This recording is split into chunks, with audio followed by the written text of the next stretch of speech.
Zion விசுவாச தேவாலயம் வழங்கும் ஜீவக்குரல்.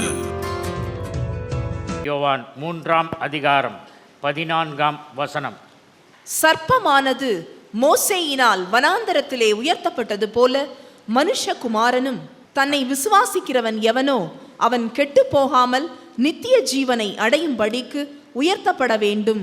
எண்ணாகமம் 21ஆம் அதிகாரத்தில் நீங்கள் 4ஆம் வசனம் முதல் 9ஆம் வசனம் வரைக்கும் பார்க்கிற வேளையில் இஸ்ரவேல் மக்கள் அங்கே மோசேக்கு விரோதமாக அவர்கள் அங்கே முறுமுறுக்கிறார்கள். எங்களை எகிப்திலே விட்டிருந்தால் சந்தோஷமாக இருந்திருப்போம், இந்த வனாந்தரத்துக்கு அழைத்து வந்தீரே என்று சொன்னார்கள். ஏன் என்று சொன்னால் அவர்கள் போக வேண்டிய சுருக்கமான ஏதோம் பள்ளத்தாக்கு வழியாக போனால் அங்கே கானான் நாட்டுக்கு ஈஸியாக 1 டே ட்ராவல். ஆனால் அந்த ராஜா பெர்மிஷன் தரமாட்டேன்ட்டான். ஏன் பெர்மிஷன் தரமாட்டேன்ட்டான்? 30 லட்சம் பேர் அந்த ஊரில் போகும்போது தண்ணி தவிச்சுதுன்னா அங்கே உள்ள ஆளுகிட்ட தான் தண்ணி கேட்பாங்க. 30 லட்சம் பேருக்கு தண்ணி கொடுத்தா தண்ணி தட்டுப்பாடாயிரும். 30 lakhs of people go for bathroom. The Edom will be stinking. So he said, no, I'm not allowing you to go.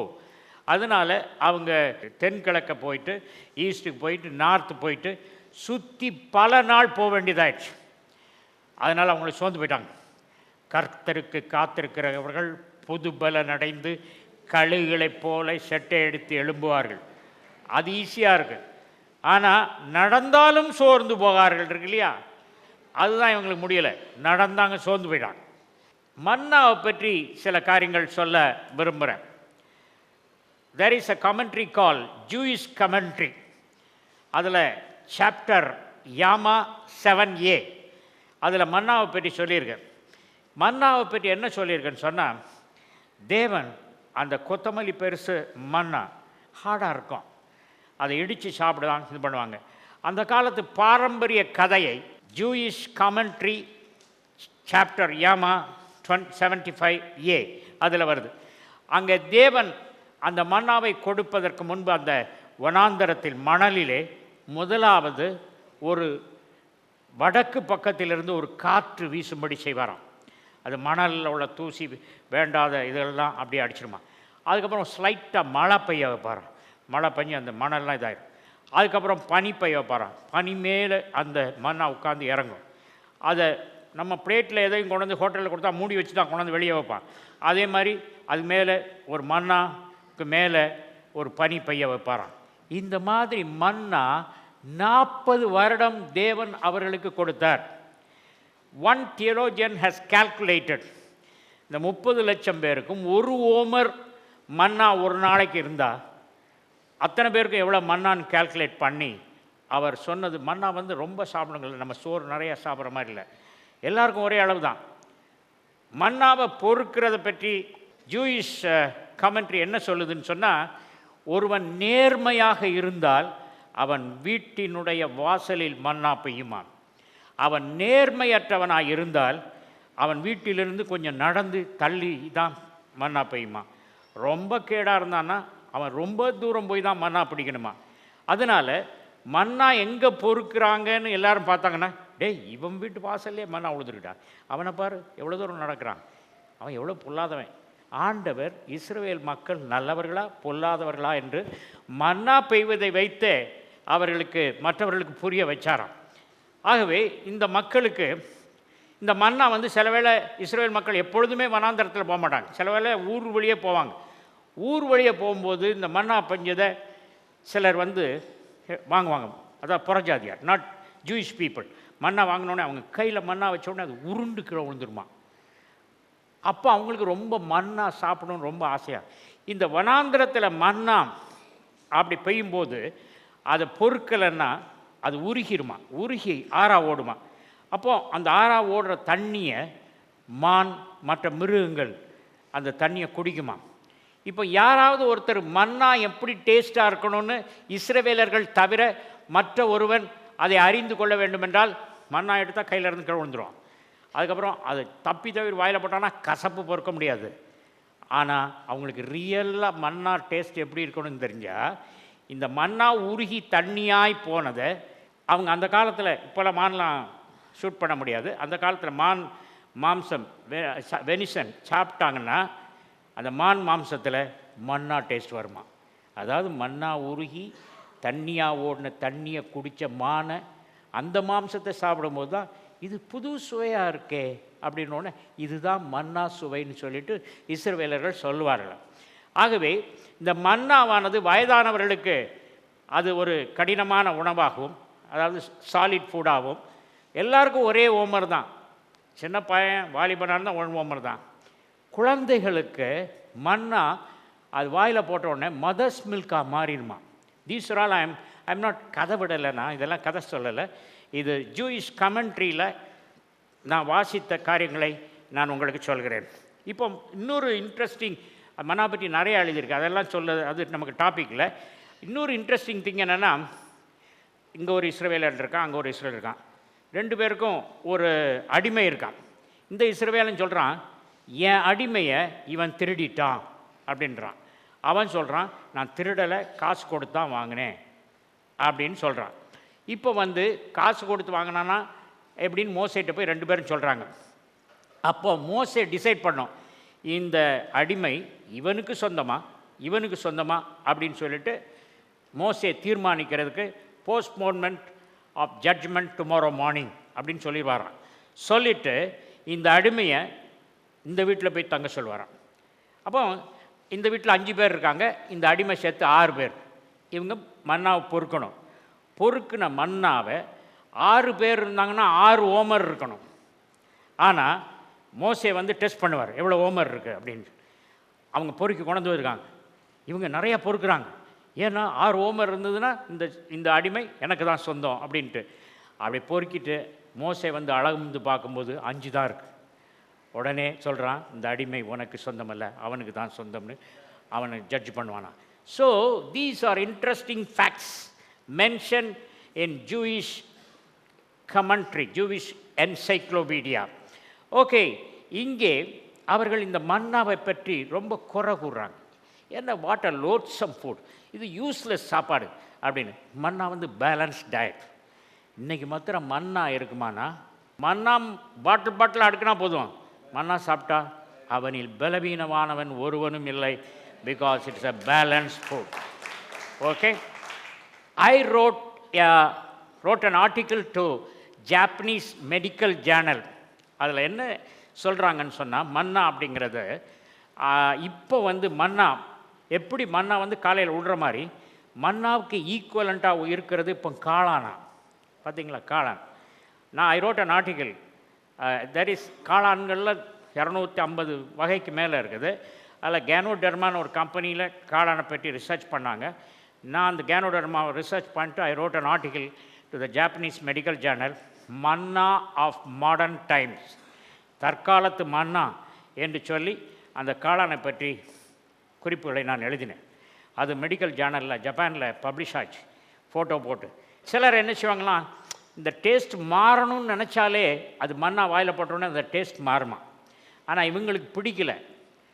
அதாவது சில சமயங்களில் குறை சொல்கிறதுக்கு ஏதாவது ஒரு பாயிண்ட் இருக்கும், அந்த பாயிண்ட்டை சொல்ல மாட்டோம், வேறு ஏதாவது ஒரு பாயிண்ட்டு தான் சொல்லுவோம். நம்ம ஹர்ட் ஆனது ஒன்றா இருக்கும், ஆனால் நம்ம குறை கூறுறது இன்னொன்றாக இருக்கும். அதே மாதிரி இவங்களுக்கு பிரச்சனை மன்னா கிடையாது. மன்னா பேலன்ஸ் டயட் சாப்பிட்டு ரொம்ப ஆரோக்கியமாக இருக்காங்க. ஆனால் ரொம்ப சுற்றி நடக்க வச்சுட்டார் பாருங்கள் மோசே. ஏதோ பள்ளத்தாக்கில் போகிறதுக்கு அவங்களுக்கு வழி கொடுக்காதனால அவங்களுக்கு ரொம்ப அந்த வனாந்தரத்தில் போகும்போது முறுமுறுக்க செங்கடல் வழியாக கடந்து இந்த கடற்கரை வழியாக போகும்போது ரொம்ப முறுமுறுத்தாங்க. அப்போ தேவன் கொள்ளிவாய் சர்ப்பங்களை அனுப்பினார். கொள்ளிவாய் சர்ப்பங்கள் என்பது எபிரேயத்தில் ஷரப் நகாஸ் என்ற வார்த்தை போடப்பட்டிருக்கிறது. சரப் என்றால் அக்கினி, கொல்லி, நெருப்பு என்ற அர்த்தம். சரப் நாகாஸ். இதுக்கு கமெண்ட்ரி எழுதும்போது அக்கினி என்ன நிறம் இருக்குமோ அதை போலத்தான் இந்த பாம்புகள் அவ்வளோ அக்கினி மாதிரி கலரில் இருக்கும். அது கடித்தவுடன் எல்லா இடத்துலையும் பாயில்ஸ், பெரிய பெரிய பாயில்ஸ் உண்டாகும்போது சரீரத்தில் உள்ள தண்ணீரை எடுத்து தான் பாயில்ஸ் உண்டாகுது. அதனால் பாடி டீஹைட்ரேஷன் ஆயிரும். ரேபீஸ் வந்தால் தண்ணி குடிக்கணும்னு ஒரே ஆவல் இருக்கும், தண்ணி மேலே குடிச்சிக்கிட்டே இருப்பாங்க. அதே மாதிரி இந்த கட்டிகள் வந்த உடனே ரொம்ப தாகம் ஏற்படும். அந்த கட்டியினுடைய டாப்பில் ஒரு பற்ற வச்ச சிகரெட்டை கொண்டு போய் வச்சா எப்படி இருக்குமோ அந்த மாதிரி எரியும் கொள்ளிவாய் சர்ப்பங்கள். அது சிலர் கமெண்ட்ரியில் சர்ப்பங்கள்னு சொல்கிறாங்க. Because of the Hebrew word சரப் நாகாஸ். நாகாஸ் என்ற பதத்துக்கு இன்னொரு அர்த்தம் வெண்கலம். ஆகவே வெண்கலத்தில் செய்த அந்த சர்ப்பத்தை ஏற்றி வைத்ததினாலே அதற்கு சரப், வெண்கலம், நாகாஸ். நாகாஸ் என்றால் வெண்கலம். அக்கினி போன்ற அந்த சர்ப்பத்தை மக்களை கடிக்க ஆரம்பிச்சது. இப்போ இது மாதிரி ஒரு பிரச்சனை வந்தால் என்ன செய்வாங்க? சர்ச்சஸில் கமிட்டி இருந்தால் டிஸ்கஷன் பண்ணுவாங்க, இதுக்கு என்ன செய்யுது. வயசானவங்களாம் சொல்கிறாங்க, நம்ம யூத் கையில் ஒரு கம்பை கொடுத்து இந்த பாம்பெல்லாம் அடிச்சிடுவாங்கடா அப்படின்னு அனுப்புவோம் அப்படின்னு. அந்த ரெசல்யூஷன் பாஸ் பண்ணியாச்சு. வாலிபர்ட்டு சொன்னோன்னே, என்ன நல்லா இருக்குது, உங்களுக்கு பிடிக்கலையா, பாம்பு அடிக்க அனுப்புறீங்களா, பாம்பு குதிச்சுனானே நீங்கள் போங்க கம்பு எடுத்து. அப்போ எங்களை கமிட்டியில் இப்படியா பாஸ் பண்ணீங்க, சண்டை போடுவாங்க. மோசே ஆண்டவர்கிட்டே கேட்கட்டும். ஆண்டவர் சொன்னார், ஒரு கோல் எடு, wooden rod, at the top keep a brazen serpent. வெண்கலம். வெண்கலம் is copper plus tin is a combination is வெண்கலம். அந்த இதில் வெண்கல சர்ப்பத்தை வச்சான். நான் நினச்சேன், ஆண்டவரே எத்தனை பேர் கடிக்கிறத ஃப்ரீயாக பார்த்தாலே சோகமாகிறத, அந்த இதுக்கு கோல்டன் இது வைக்கக்கூடாதா? ஏன் வெண்கலம்? வெண்கலம் என்னும் உலோகம் வேதத்தில் it's a metal of judgement. Silver is a metal of redemption. மீட்பின் உலோகம் வெள்ளி. ஆகவே அடிமைகளை மீட்பதற்கு, விலைக்கு வாங்குவதற்கு சில்வர் காயின்ஸ் கொடுப்பாங்க. அதே மாதிரி silver redemption, silver trumpet redemption. ஆகவே வெள்ளி என்பது மீட்பை குறிக்கிறது. தங்கம் metal of royalty. And brass that's a metal of judgement. நியாய தீர்ப்பின் உலோகம். பாம்பு நியாயம் தீர்க்கப்பட்டு வெண்கலமாக்கப்பட்டது எங்கே? சிலுவையில். அதனால தான் சர்ப்பம்.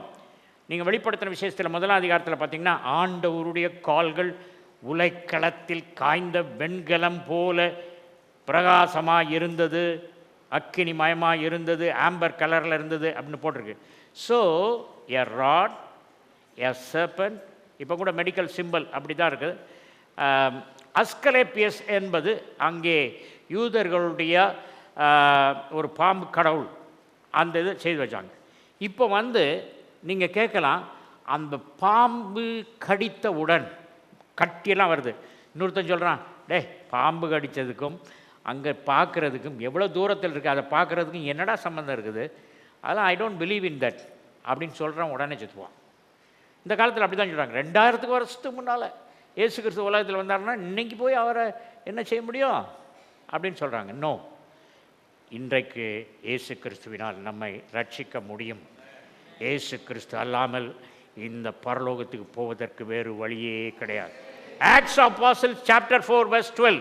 அவராலே அன்றி வேறொருவராலும் ரட்சிப்பு இல்லை. நாம் ரட்சிக்கப்படும்படிக்கு வானத்தின் கீழெங்கும் மனுஷர்களுக்குள்ளே அவருடைய நாமமே அல்லாமல் வேறொரு நாமம் கட்டளையிடப்படவில்லை என்றான். வானத்துக்கு கீழே இயேசு என்னும் திருப்பெயர் தவிர வேறு ஒரு பெயரும் கொடுக்கப்படவில்லை. நீங்கள் ரட்சிக்கப்பட்டு பரலோகம் போக வேண்டுமென்றால் only route is Jesus Christ. The route to heaven, anybody going towards hell in the broad way, if you want to go into the narrow way to heaven, you have to accept the Lord Jesus Christ, because he is the road to heaven. John's Gospel chapter 14 verse 6. அதற்கு இயேசு, நானே வழியும் சத்தியமும் ஜீவனுமாய் இருக்கிறேன், என்னாலே அல்லாமல் ஒருவனும் பிதாவினிடத்தில் வரான். அவர் இல்லாமல் யாரும் பிதாவினிடத்தில் வரான். பரிசுத்த ஆவியானவர் நம்மை இயேசுவினிடத்தில் நடத்துகிறார். இயேசு பாதையாக இருக்கிறார், ட்ரூ வே, மெய்யான வழி. அவர் நம்மை பரலோகத்துக்கு இயேசுவண்டை வழி நடத்துவார். சிலுவையை பற்றிய காரியம் இங்கே மோசேயினால் அந்த வெண்கல சர்ப்பம் உயர்த்தப்பட்டது போல மனுஷகுமாரன் உயர்த்தப்படுவார் என்று சொல்லப்படுகிறது. ஆகவே மோசே உயர்த்திய வெண்கல சர்ப்பத்திற்கும் பிதாவாகிய தேவனால் அங்கே மர சிலுவையில் அடிக்கப்பட்ட அந்த இயேசு கிறிஸ்துவுக்கும் என்ன சம்பந்தம், என்ன வித்தியாசம் என்று சொல்ல விரும்புகிறேன். fiery serpent was lifted up to save the people of Israel from the physical death. அதில் இன்னொன்று சொல்கிறாங்க சரப், நாகாசன்னு சொன்னேன். சரப் அப்படின்னா சேராப், அதிலிருந்து வந்ததுனால அவர்களை தண்டித்தது சேராப்கள் என்று ஒரு தாட் இருக்கிறது. I am not getting in to controversy on that. ஆகவே இஸ்ரவேல் மக்கள் மத்தியில் மாத்திரம் அந்த பாம்புகள் கடித்தது, மற்ற யாரையும் கடிக்கலை. அப்போ அவங்க நோக்கி பார்த்த பொழுது பிழைத்தார்கள். ஆனால் இயேசு கிறிஸ்துவை இன்றைக்கு விசுவாசத்தோடு யார் நோக்கி பார்க்கிறார்களோ அவர்களுக்கு தெய்வீக சுகம் கிடைக்கும், அவர்களுக்கு பொருளாதார ஆசீர்வாதம் கிடைக்கும், அவர்களுக்கு விடுதலை கிடைக்கும், அவருக்கு எல்லாம் கிடைக்கும். ஜோதிகளின் பிதாவினிடத்திலிருந்து நன்மையான எந்த ஈவும் வரமும் இறங்கி வருகிறது என்று சொன்னால் அதற்கு என்ன அர்த்தம்? இறங்கி எப்படி வருது? த்ரூ த கிராஸ், சிலுவை மூலமாக தான் வருது. Daily I am meditating about the cross. when I worship and meditate about the Lord Jesus Christ, I have visions, I have dreams, I have revelations. The Lord is speaking to me. கர்த்தருக்குள் அன்பானவர்களே, சிலர்லாம் சொல்கிறாங்க, நான் இத்தனை வருஷம் இத்தனை நாள் fasting எடுத்திருக்கேன், இந்த நாளில் நான் இது சாப்பிட மாட்டேன், அது சாப்பிட மாட்டேன். நம்முடைய இந்த காரியமெல்லாம் எல்லோரும் நினைக்கிறோம் நம்ம இதெல்லாம் செய்து நம்ம சம்பாதிச்சிடலாம், நமக்கு வேண்டியதை சாதிச்சிடலான்னு. நோ, அதனால் நான் வேண்டான்னு சொல்ல. ஃபாஸ்டிங் இருங்க, நல்லா நான் காணிக்க கொடுங்க. இதனால் ஆண்டவருக்கு டிப்ஸ் கொடுத்து அவர் கொஞ்சம் மயக்கிடலாம், லஞ்சம் கொடுத்து நம்ம சார்பில் இழுத்துடலான்னு பார்க்கக்கூடாது. சிலுவை மூலமாக தான் வரும். சிலுவை இங்கே வச்சிங்கன்னா நம்முடைய எஃபர்ட்ஸ் எல்லாம் இங்கே தரையில் வைங்க. நம்முடைய நீதி எல்லாம் எப்படி இருக்கிறது என்று சொன்னார்? வெள்ளியை போல் இருக்கிறது. அப்படியா சொன்னார்? கந்தை. And the real Hebrew word is menses cloth.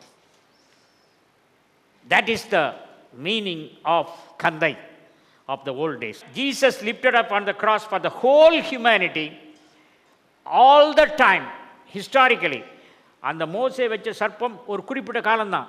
அவங்க அந்த இடத்த கடந்து போனோடனே அவங்க நாங்கள் தப்பாக சொல்லிட்டோம் மன்னிச்சிருங்கன்னு மோசேட்ட மன்னிப்பு கேட்ட உடனே தான் அந்த சர்ப்பம் வைக்கப்பட்டது. மன்னித்து பாவங்களை அறிக்கையிட்ட பொழுது அதை பார்த்த உடனே பிழைத்தார்கள். லுக் அண்ட் லிவ், நோக்கிப்பார் பிழைப்பாய். நோக்கி பார்த்து செத்தது ஒன்று உண்டு பழைய ஏற்பாட்டில். ஆதியாகமம் 3ஆம் அதிகாரம் 6ஆம் வசனம். அப்பொழுது ஸ்திரீயானவள் அந்த விருட்சம் புசிப்புக்கு நல்லதும் பார்வைக்கு இன்பமும் புத்தியை தெளிவிக்கிறதற்கு இச்சிக்கப்படத்தக்க விருட்சமாய் இருக்கிறதென்று கண்டு அதன் கனியை பறித்து புசித்து தன் புருஷனுக்கும் கொடுத்தாள். பார்வைக்கு அது இன்பமா இருக்கு.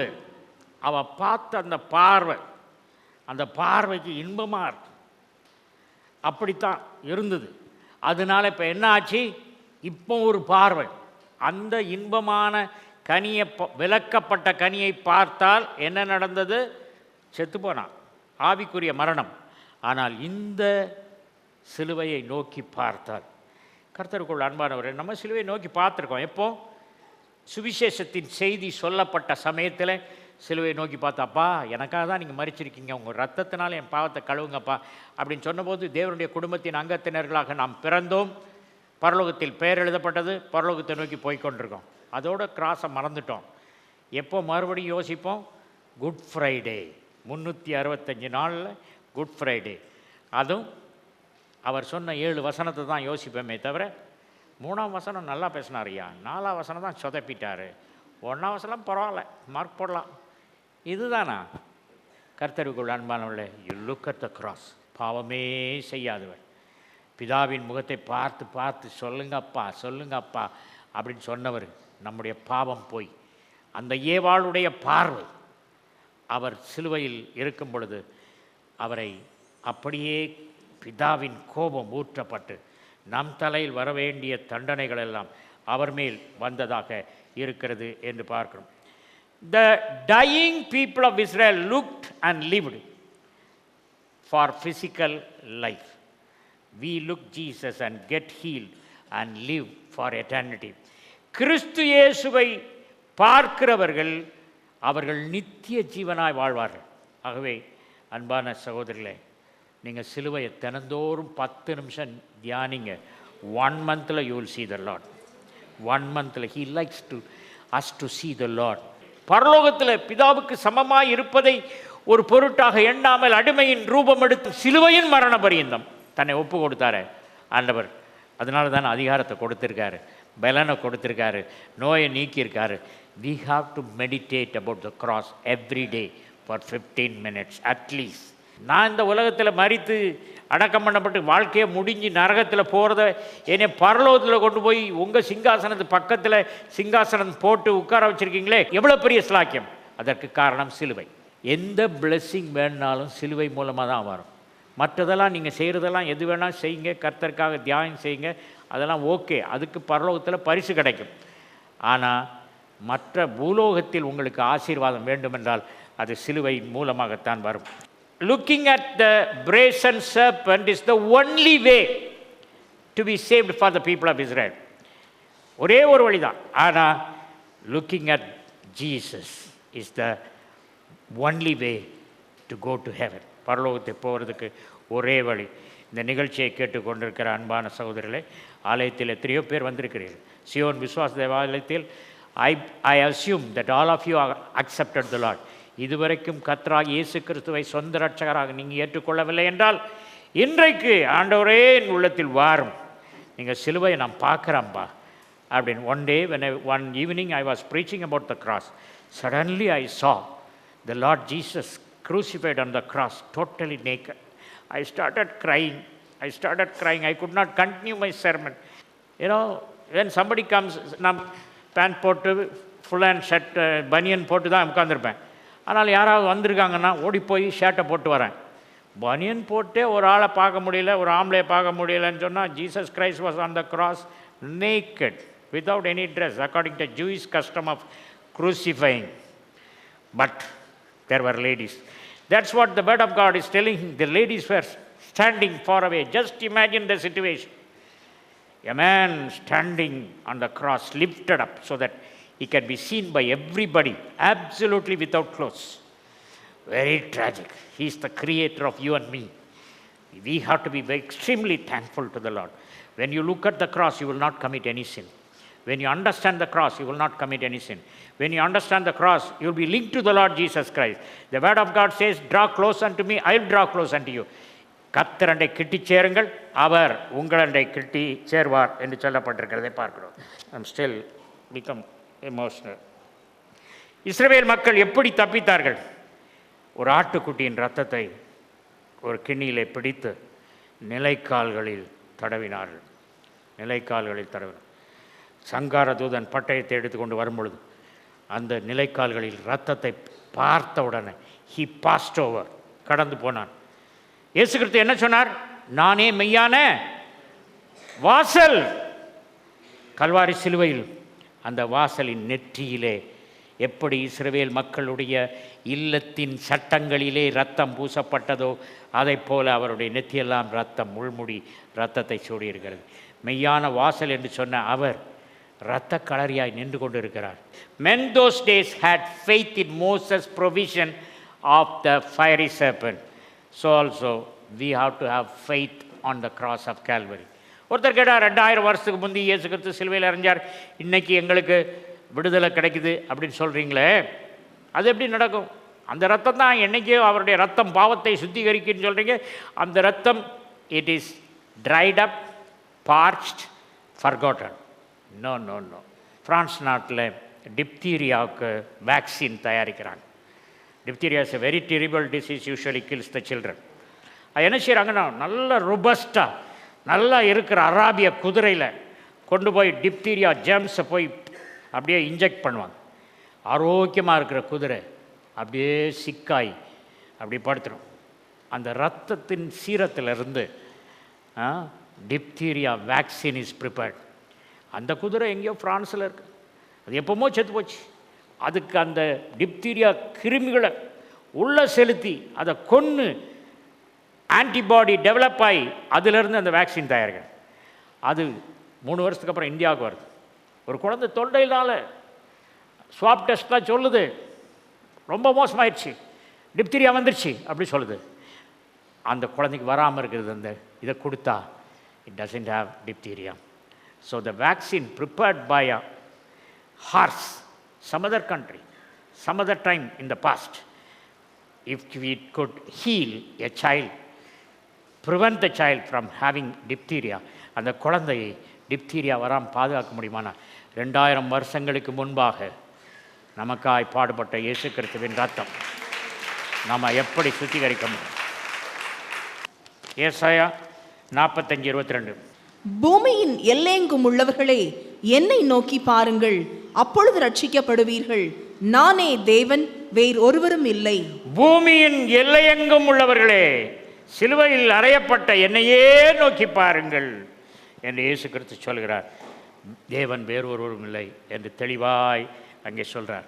கர்த்தருக்குள் அன்பானவர்களே, இந்த மோசே இந்த சிலுவையை எப்போ ஏற்றி வச்சான்னா கிமு 1452 வருஷம். கிமு 1452 தான் அந்த கொள்ளிவாய் சர்ப்பங்கள் வந்தது. இதை ஏற்றி வச்சான்.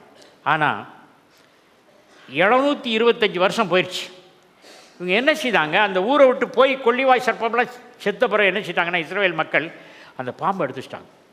கர்த்தருக்குள் அன்பானவர்களே, சிலுவையை பார்க்கிறதுனாலே அதிலிருந்து ஒரு வல்லமை வந்து சோமாச்சுன்னு நினைக்காதுங்க. It is obedience. மோசே சொன்னார், பாம்பு கடித்தவங்க பாருங்கடா அப்படின்னாரு.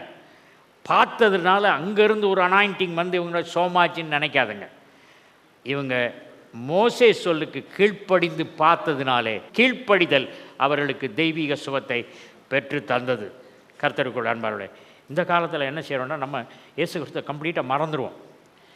அந்த சிலுவையில் ஜீசஸ் கிரைஸ்ட் சில்வர் சிலுவை, கோல்டு சிலுவை, கல்யாணத்தில் சிலுவை, கல்யாணத்தன்னைக்கு சிலுவை கட்டி போகிறோம். அடுத்த வாரம் கவுன்சிலிங் வராங்க. ஜீவக்குரல் 14/1 மங்கம்மாள் சாலை, KK நகர் அஞ்சல், திருச்சி 620021, தமிழ்நாடு, தென்னிந்தியா. மொபைல் எண் 919025432432.